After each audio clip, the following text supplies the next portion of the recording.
Bapak Ibu, Saudara Jemaat dikasih Tuhan, tiba waktunya bagi kita untuk kita merenungkan akan firman Tuhan. Namun sebelumnya, mari kita berdoa.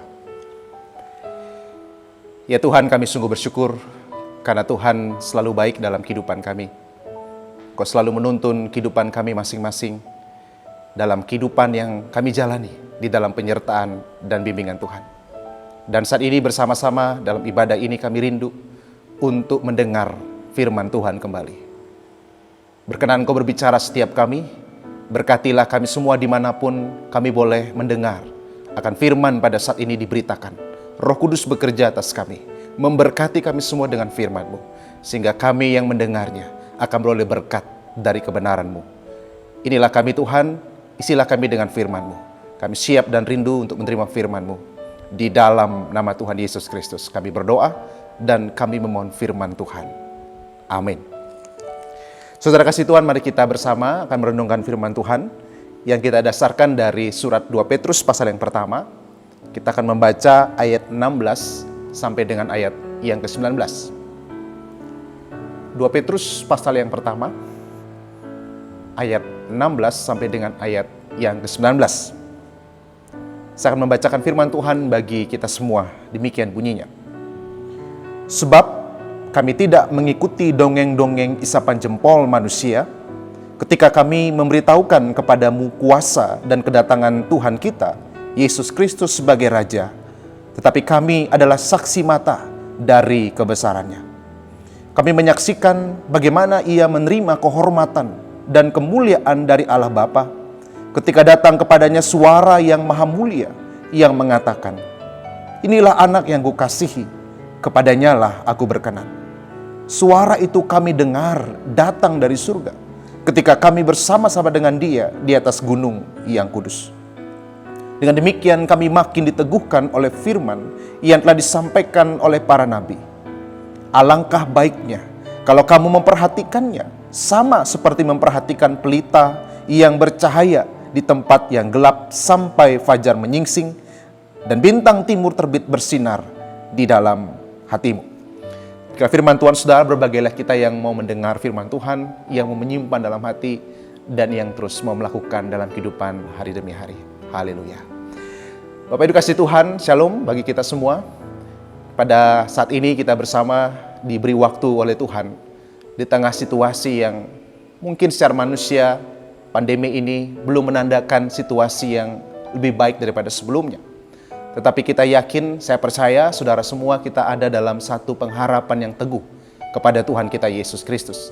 Dan saat ini kita akan bersama merenungkan firman Tuhan di bawah judul tema kemuliaan bagi Tuhan. Jadi tema khotbah hari ini adalah kemuliaan bagi Tuhan. Nah saudara dikasih dan diberkati oleh Tuhan Yesus, hari ini adalah hari Minggu terakhir dari Minggu Epifanias. Di mana sepanjang Minggu Epifanias ini kita diajak untuk kembali melihat bagaimana kemuliaan Tuhan itu nyata. Kemuliaan Yesus itu sungguh-sungguh nyata dan dapat dipercaya dalam kehidupan kita.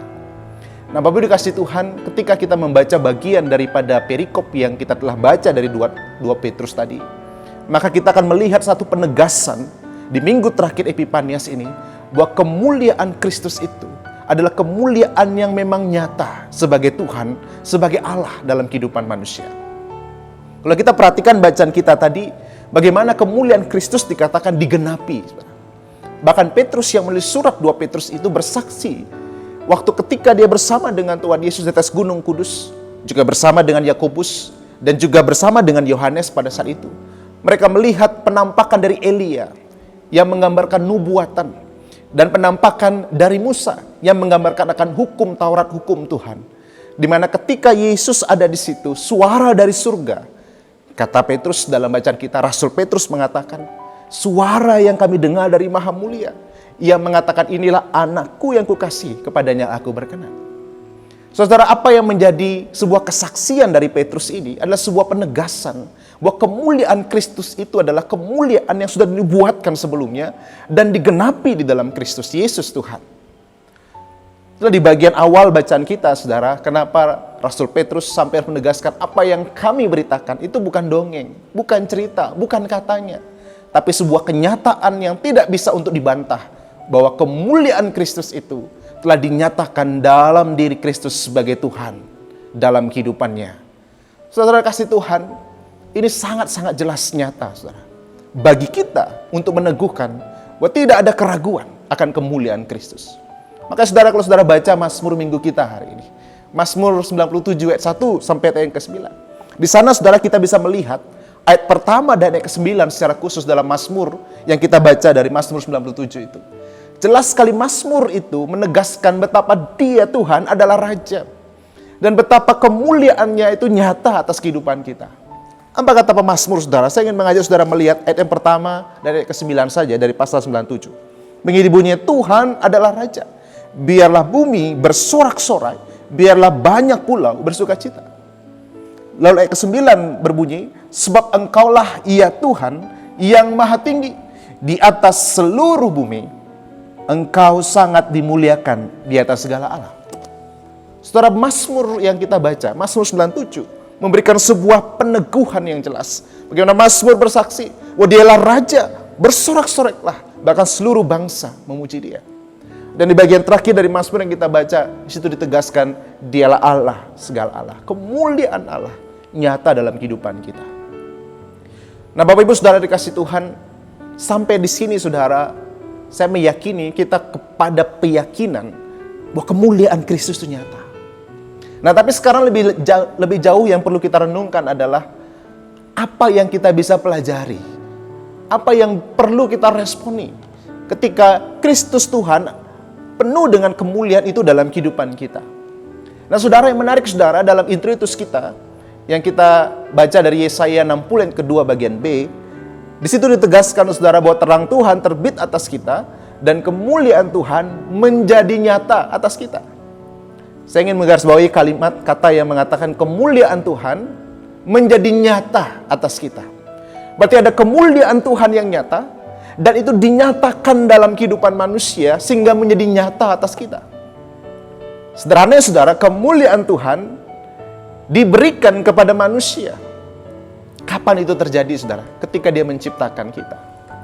Maka kalau saudara baca dari Yesaya 43 ayat 7, jika saudara membaca ayat Yesaya 43 ayat 7, di situ ada kalimat yang berkata, yang kuciptakan untuk kemuliaanku. Berarti saudara, kemuliaan Tuhan dinyatakan ketika Dia menciptakan kita, maka manusia menjadi mulia di mata Tuhan. Dan manusia yang diciptakan Tuhan, diciptakan untuk kemuliaan Tuhan. Sampai ini saya harap saudara memahami saudara. Kemuliaan manusia telah rusak karena dosa. Kemuliaan yang Allah berikan kepada manusia telah dirusak oleh manusia. Tetapi bukan habis sama sekali, Dia masih ada. Maka kedatangan Kristus untuk memulihkan kemuliaan Allah itu dalam kehidupan manusia. Dan kemuliaan yang Allah ciptakan dalam diri manusia sudah dipulihkan di dalam Yesus Kristus. Ini pemahaman yang harus kita pahami, saudara. Ketika hari ini kita diajak untuk melihat kemuliaan Kristus yang digenapi. Untuk apa? Bukan sekedar, oh Yesus mulia, bukan. Tapi untuk memulihkan kemuliaan Allah yang rusak dalam diri manusia oleh akibat dosanya.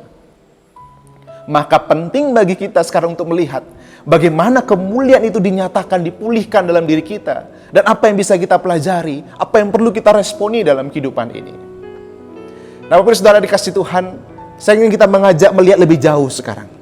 Kemuliaan Tuhan nyata, kemuliaan Kristus digenapi seperti nubuatan para nabi. Dan juga yang bisa kita lihat dalam kitab Perjanjian Lama. Dan kemuliaan yang Yesus terima adalah bentuk pemulihan kemuliaan yang diberikan kepada manusia sebelumnya, yang sudah rusak akibat dosa. Nah, bagaimana sekarang saudara ketika kita bicara, oh hidup saya berarti memang untuk kemuliaan Tuhan. Dan sering sekali kita mengucapkan kata dalam pujian, dalam doa kita, bahkan mungkin dalam kehidupan kita, hidup saya untuk memuliakan Tuhan. Biarlah keluarga saya menjadi kemuliaan Tuhan. Dan banyak lagi ungkapan-ungkapan yang sejenis saudara, yang menampakkan bahwa kita ini hidup adalah untuk kemuliaan Tuhan. Maka ada sebuah istilah yang sangat terkenal dan juga sering saya kutip saudara, Soli Deo Gloria. Segala kemuliaan hanya bagi Tuhan. Saudara, ketika kita memandang ini saudara, bahwa kemuliaan bagi Tuhan, saya ingin memberikan saudara beberapa catatan dulu saudara. Apa artinya saudara, segala kemuliaan bagi Tuhan? Saya mencatat begini saudara. Ketika kita bicara hidup saya adalah untuk memuliakan Tuhan, bahwa segala kemuliaan bagi Tuhan, itu bukan berarti Tuhan gila akan puji-pujian kita. Bukan berarti Tuhan haus akan pujian kita. Tuhan tidak seperti itu. Ketika kita bicara kemuliaan bagi Tuhan, itu berarti kita sedang memuliakan Dia karena Dia memang baik adanya dalam kehidupan kita. Kita memuliakan Dia karena Dia penuh dengan kasih sayang dalam kehidupan kita. Bukan karena kita memuliakan Dia, maka Dia menyayangi kita. Bukan karena kita memuji Tuhan, maka Dia baik sama kita. Yang sebenarnya adalah kita memuliakan Dia karena Dia baik bagi kita. Kita memuji Dia karena Dia penuh kasih dalam kehidupan kita. Dan saudara harus ingat, tanpa pujian saudara, tanpa pujian saya, Tuhan tetap mulia dan sempurna. Kita memuji Dia, saudara, Tuhan gak bertambah mulia. Kita gak memuji Dia, Tuhan tidak berkurang kemuliaannya. Terus sebabnya Martin Luther pernah berkata, puji-pujian kita adalah bukan untuk Tuhan yang utama sebenarnya, tapi untuk diri kita. Apa maksudnya? Nanti kita lebih jauh, saudara. Tapi saya ingin menegaskan pada saudara, ketika kita mengatakan hidupku adalah untuk memuliakan Tuhan, jangan anggap Tuhan tuh gila, haus akan kemuliaan, puji-pujian, sehingga kita harus memuji Dia. Enggak. Sekali lagi, Tuhan sudah sempurna dan mulia dalam dirinya. Tanpa pujian kita dia tetap mulia. Tanpa pujian kita, Dia tidak akan berkurang kemuliaannya. Tapi ketika kita bicara untuk memuliakan Tuhan, itu berarti suatu hal yang kita kerjakan dan lakukan sebenarnya adalah untuk diri kita sendiri. Oleh karena saudara, hari ini saya mengajak kita melihat dua hal, saudara. Ketika kita bicara soli deo gloria, ketika kita bicara kemuliaan bagi Tuhan dalam kehidupan ini, saya menyikat dalam dua huruf S, saudara, yang kita bisa pelajari ketika kita bicara kemuliaan bagi Tuhan. Yang pertama, saudara, kemuliaan bagi Tuhan bicara tentang sadar diri, saudara. Apa maksud saya sadar diri, saudara? Kita harus menyadari betapa kita orang yang diciptakan dari debu dan tanah, diberikan kemuliaan. Kita tetap manusia yang lemah dalam diri kita. Tetapi jangan sampai kita minder. Kenapa? Meskipun kita lemah, saudara, tapi kita dihargai oleh Tuhan. Nah, ini menarik, saudara. Sikap yang tahu diri, tapi sekaligus yang tahu harga dirinya di hadapan Tuhan. Karena kalau kita hanya, saya ini lemah, saya hina, maka kita akan jadi orang yang minder. Tapi sebaliknya, kalau kita, saya ini orang yang sangat dihargai Tuhan, kita lupa kepada bahwa kita orang yang lemah, maka kita bisa sombong. Maka dua ini harus menjadi bagian yang terpisahkan ketika kita bicara sadar diri untuk kemuliaan Tuhan. Tuhan sudah ciptakan saya dengan mulia, Dia menghargai ciptaannya yang mulia ini. Tapi saat yang sama saya sadar, saya orang lemah, saya perlu Tuhan dalam kehidupan ini. Saudara, apa artinya, saudara? Kita sadar diri untuk memuliakan Tuhan. Artinya, kita jangan menggunakan hidup kita dengan sembarangan, saudara. Karena hidup yang Tuhan ciptakan hidup yang mulia dan berharga. Maka kita jangan gunakan dengan sembarangan, dengan seenaknya dalam diri kita. Maka ketika kita menggunakan hidup kita dengan bijaksana, kita gunakan hidup kita dengan benar, maka di situ sebenarnya, saudara, kita sedang memuliakan Tuhan. Tapi ketika kita menggunakan hidup kita dengan tidak bijak, kita menggunakan hidup kita dengan sembarangan, seenaknya kita, tanpa memikirkan apa yang Tuhan mau, kita sedang membuat diri kita tidak menjadi kemuliaan Tuhan. Makanya, saudara, bicara kemuliaan Tuhan, itu bicara kesadaran diri kita. Bukan hanya ketika kita berdoa, bukan ketika kita bernyanyi, atau ketika beribadah, atau seperti saya ketika saya berkhotbah. Tetapi dalam keseharian kita ada kesadaran diri. Dalam diri kita bahwa hidup ini harus saya gunakan dengan baik. Tidak boleh sembarangan. Ketika kita beraktivitas, mengerjakan tugas kita, tanggung jawab kita, keseharian kita, kesadaran itu harus ada. Sadar diri harus tahu bahwa hidup saya adalah untuk memuliakan Tuhan. Maka hidup saya tidak boleh sembarangan untuk saya jalani. Bahkan dari hal yang paling kecil dan sederhana, yang mungkin orang tidak lihat. Tapi karena hidup saya adalah untuk kemuliaan Tuhan, maka saya akan mengerjakan yang terbaik yang dapat saya lakukan. Saya menggunakan hidup saya dengan bijak, dengan benar dalam kehidupan ini. Itu yang pertama, saudara, sadar diri. Menjadi sebuah dasar untuk kita bisa menjadi kemuliaan bagi Tuhan. Memancarkan kemuliaan Tuhan. Saudara, nggak mungkin saudara dan saya, kita mengatakan, Tuhan, saya rindu untuk memuliakan Engkau. Tapi kita sembarangan menjalani kehidupan kita. Kita melakukan apa yang semua kita inginkan, padahal kita tahu, tidak semua yang kita inginkan itu benar dan baik. Tidak semua yang kita inginkan itu berguna, bermanfaat bagi kita maupun bagi orang di sekitar kita.